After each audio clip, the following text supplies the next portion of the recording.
안녕하세요. 마인드 디톡스의 묻지마 캔디입니다. 오늘의 방송 제목은 맞바람 피라고 말하는 남자들의 심리입니다. 구독, 좋아요 눌러주세요. 남편이 바람을 폈습니다. 울고 불고 들잡이 하면서 왜 그랬어? 날 사랑하긴 하는 거야? 도대체 이유가 뭐야? 당신 나한테 이래도 되는 거야? 똑같은 말로 앵무새처럼 눈물로 호소하고 설득하고 회유합니다. 불륜관계가 얼마 되지 않아 도파민이 그닥 디글디글 거리지 않은 상태이거나 상간의 가치가 아내와는 전혀 비교가 되지 않고 그냥 섹파로 지냈던 사이인 경우는 아내를 잃게 될까봐 혹은 자신이 정말 잘못해서 아내에게 상처를 주었다라는 생각을 하는 남편들도 간혹 있습니다. 그런데 실상 대부분의 남편들은 남들 다 피는 바람이 나 죄석에 걸려버렸네. 이제 바람 폈다는 이유로 죽일 놈이 되어서 평생을 을로 지내야 하고 저 잔소리를 죽을 때까지 끊임없이 듣게 되겠군. 이런 니미럴, 아 짜증나! 라는 생각을 마음속으로 하게 됩니다. 그럼에도 몇 주 혹은 몇 달간은 들잡이에 반성하는 척 제인처럼 굴면서 설거지, 청소, 일찍 퇴근하기, 와이프 데리고 여행 가기 등등 본인도 쑥대밭이 되어가는 집안 분위기를 바로 잡아보려고 노력을 하기도 합니다. 그런데 내가 바람 한번 폈다고 이 여자가 해도 해도 너무하는 거 아니야? 끝이 없네? 아, 지친다 지쳐. 언제까지 이래야 되는 거야? 라는 생각이 들면서 적반하장의 태도를 슬슬 취하기 시작합니다. 일반적으로 남편의 바람을 경험하는 아내들의 특징 중에는 도덕성의 잣대가 매우 높은 경우가 많습니다. 자신이 남편을 무한 신뢰했기 때문에 남편의 외도라는 배신 행위에 더 크게, 더 오랫동안 분노하게 되는 것입니다. 이런 상황이 지속되면 급기야는 남편의 주둥이에서 공통적으로 나오는 말이 있습니다. 야, 너도 맞바람 펴. 피라고 제발. 나만 죽이려고 하지 말고 복수하고 싶으면 제발. 나 괴롭히는 건 그만두고 나가서 딴 놈 만나라고 하면서 개소리를 합니다. 그런 말을 하는 남자들의 심리는 무엇일까요? 첫째는 아내가 절대로 never 다른 남자와 바람을 피우지 않을 거라는 믿음이 있기에 하는 말입니다. 둘째는 상간녀와 완전히 헤어지고 싶은 마음이 없는 겁니다. 셋째는 아내가 바람을 피면 자신이 한 짓이 별게 아니고 심심풀이라는 사실을 알게 될 거니까 차라리 경험을 해봐!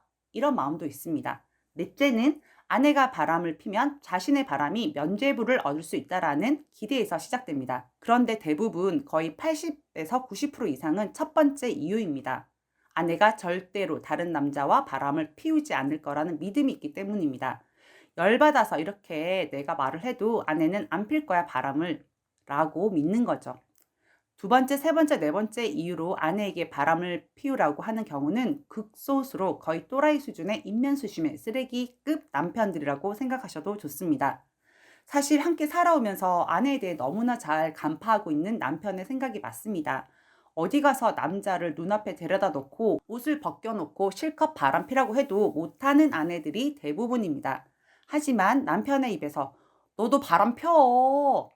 라고 말하는 남편의 말에 아내들은 한 번 더 무너집니다. 저 남자는 나를 정말 사랑하지 않나 보다. 어떻게 자신의 아내를 사랑한다면 다른 남자와 바람을 피라는 말을 할까? 상처에 상처를 더하다. 들잡이 할 때마다 너도 바람 펴! 이 말을 반복하는 남편의 말을 듣고 나면 이제는 더 이상 분노할 힘도 남편에게 호소할 에너지조차도 없어집니다. 자존감은 바닥을 치고 본인의 아내에게 바람을 피라고 종용하는 남자. 내가 이런 남자랑 함께 계속 부부관계를 유지하고 살아가는 게 맞는 걸까? 고민하게 됩니다.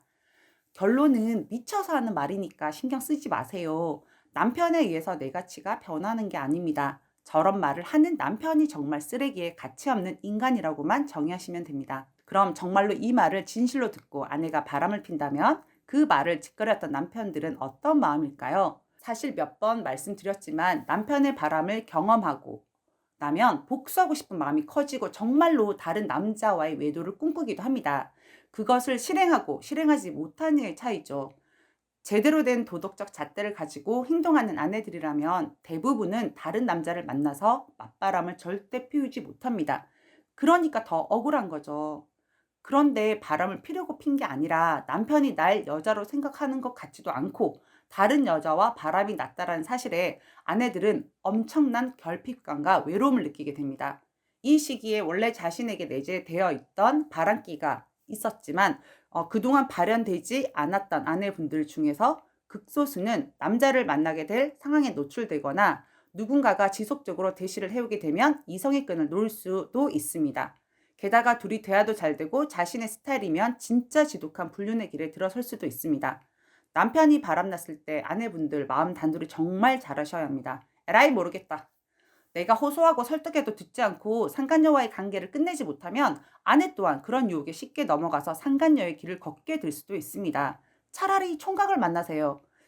이런 말은 좀 그런가요? 여튼 절대 바람을 피지 못할 거라고 생각했던 자신의 아내가 다른 남자를 만나는 정황을 알게 되면 남편들 미쳐 나갑니다. 내로남불. 상간녀와의 관계를 정리하고 아내 때문에 엄청 고통스러워합니다. 가해자는 피해자의 심정을 절대 알지 못합니다. 배우자의 외도 말 그대로 피고통입니다. 저랑 상담받는 남편분들 중에도 자신이 먼저 바람을 피웠고 그 뒤에 아내가 바람을 피고 있는 상황을 알게 되어서 엄청 당황스러워하시고 힘들어하시는 분들 몇 분 계십니다. 자신이 먼저 바람을 폈기에 아내에게 독하게 상간관계를 끝내라고 말도 제대로 못합니다. 지금 현재 바람을 피면서 아내에게 너도 맞바람을 펴! 라고 말 같지도 않은 소리로 아내분들에게 상처를 주시는 남편분들이 계시다면 제발 멈춰주세요. 상간녀의 관계도 맞바람 피라는 말도. 오늘 방송은 여기까지 하도록 하겠습니다. 네이버 카페에서 묻지마 캔디 마인드 디톡스로 검색을 해주세요. 상담을 통해서 여러분들의 문제 해결에 실질적인 솔루션을 제공해 드리겠습니다. Have a sweet mind detox. 다음 방송일에 우리 또 만나요. 안녕.